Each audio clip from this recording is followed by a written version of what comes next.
Salut, bienvenue une fois de plus sur notre plateforme Impôts et Fiscalité. Nous voilà de retour une fois de plus aujourd'hui avec un nouveau thème pour vous. Comment réagir à la réception d'une notification des impôts? En d'autres termes, quel est le comportement que vous devez adopter au moment où vous recevez une correspondance ou une notification de l'administration fiscale communément appelée impôt? Alors, pour traiter ce thème, nous allons ainsi, comme dans toutes nos vidéos, vous dérouler les différentes étapes de développement de ce thème. En première partie, nous vous parlerons du préambule, qui est généralement la raison pour laquelle, ou encore ce qui nous a poussé à traiter ce thème pour vous. Ensuite, nous nous étendrons sur la définition du terme notification. Qu'est-ce que vous devez entendre par la notification? Et juste après, nous allons vous citer quelques exemples de notifications que vous avez probablement déjà reçues ou que vous pouvez avoir à recevoir régulièrement de l'administration fiscale. Et enfin, nous rentrerons dans le cœur du sujet, à savoir quels sont les comportements à adopter au moment de la réception de la notification ou encore de la correspondance pour éviter de faire face ultérieurement à des conséquences qui sont le plus souvent drastiques euh, lorsque vous avez adopté le mauvais comportement suite à la réception de ces correspondances. Donc, sans plus tarder, nous allons rentrer dans le vif du sujet en rappelant dans un premier temps, comme nous avons annoncé plus tôt, pourquoi nous avons pensé traiter ce thème. C'est tout simplement parce que dans le cadre de l'accomplissement de ces missions, l'administration fiscale que vous connaissez communément sous le nom d'impôt communique avec les contribuables à travers des correspondances. Ces correspondances sont connues dans leur jargon comme des notifications. Aux impôts, ils appellent ça la notification. Alors, pourquoi traiter ce thème-là aujourd'hui? Tout simplement parce qu'en fait, la notification, souvent maltraitée dans une entreprise, peut faire l'objet, pour cette dernière, euh, des conséquences très graves sur la vie de l'entreprise, des conséquences fatales sur la survie de l'entreprise, surtout lorsque celle-ci porte des délais obligatoires de réaction. Alors, pour que vous ne soyez pas étranger ou que vous ne soyez pas surpris par les conséquences qui peuvent en découler suite à un mauvais comportement adopté à la réception d'une notification des impôts, nous avons pensé vous apporter plus d'éclaircissements sur ce thème. Alors, c'est quoi la notification en elle-même? Alors, en français facile, on va dire que c'est un document à travers lequel l'administration fiscale invite un contribuable au paiement ou alors informe ce dernier, c'est-à-dire le contribuable, sur un fait, sur un ou plusieurs faits en rapport avec sa situation fiscale. Donc, il va de soi, il peut arriver que vous soyez redevable, on peut vous notifier un avis de mise en recouvrement, c'est un exemple que je cite comme ça. On peut vous adresser une correspondance pour vous informer sur un fait, un ou plusieurs faits en rapport avec votre situation fiscale. Alors, c'est tout simplement une correspondance que l'administration fiscale vous adresse pour vous informer ou alors vous inviter à payer un impôt qui a déjà été liquidé, naturellement conformément au Code général des impôts. Ou si ce n'est pas pour vous inviter à payer, ce sera pour vous informer sur un ou plusieurs faits en rapport avec votre situation fiscale. Alors, généralement, ces correspondances sont de plusieurs natures, que nous allons ici vous citer quelques-unes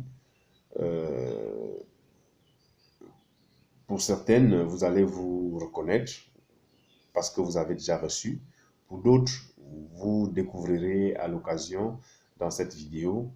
Et sachez que d'une manière ou d'une autre, si vous êtes en activité, vous aurez à recevoir un jour ou l'autre l'une de ces correspondances. La première notification que nous allons vous citer ici, c'est une demande d'éclaircissement. L'administration fiscale peut vous adresser une demande d'éclaircissement pour demander des détails sur une situation, pour demander des détails ou pour vous inviter à clarifier une situation dans une déclaration que vous avez souscrite ou déposée à l'administration fiscale. Donc, vous pouvez déposer une déclaration aux impôts. Lorsque les agents des impôts prennent connaissance, ils peuvent avoir besoin, avant la liquidation de vos impôts, des détails ou alors des informations que vous devez leur donner. À ce moment, ils vont vous demander de leur tenir, ils vont vous tenir à travers une demande d'éclaircissement, une demande à travers cette demande d'éclaircissement. Ils vont vous demander de leur donner des détails ou des informations pour leur permettre de liquider vos impôts suite à la déclaration que vous avez déposée au service des impôts.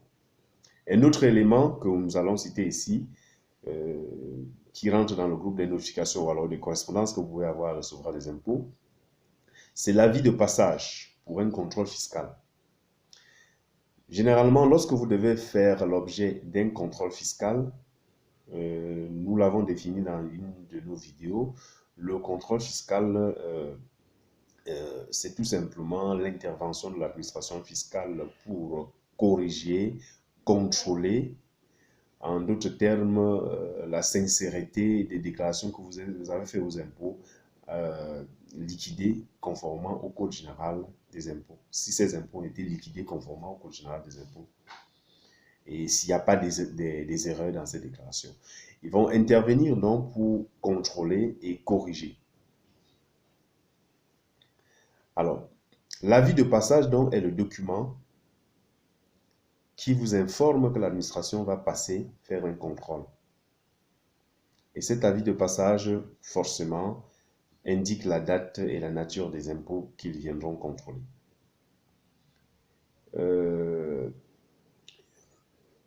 Une autre notification, c'est une mise en demeure pour paiement ou pour déclaration d'impôt. C'est le document qui vous invite à payer un impôt qui a déjà été liquidé et dont vous avez connaissance, certainement, ou alors qui vous invite à souscrire votre déclaration au cas où vous l'aurez oublié. Il y a également l'invitation à un dialogue fiscal. Dans certains cas, l'administration peut se réserver de vous faire directement une notification au lieu de vous demander des éclaircissements par écrit. L'administration peut vous envoyer une convocation à un entretien qu'on appelle le dialogue fiscal. Dans ce cas, vous vous entretenez avec l'administration fiscale sur le fait dont ils ont besoin d'avoir plus d'éclaircissements. Et au terme de ce dialogue fiscal, vous tirez une conclusion qui évite de longues correspondances et des décisions unilatérales qui peuvent entraîner ultérieurement un contentieux. Il y a également la transmission d'un document de procédure fiscale.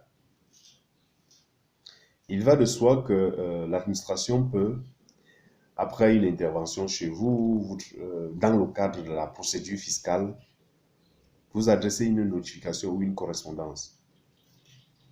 Ça peut être un procès verbal, peut-être de constat d'absence de documents s'ils sont venus en contrôle chez vous et qu'il y a un certain nombre de documents qu'ils vous ont demandé que vous n'avez pas pu produire.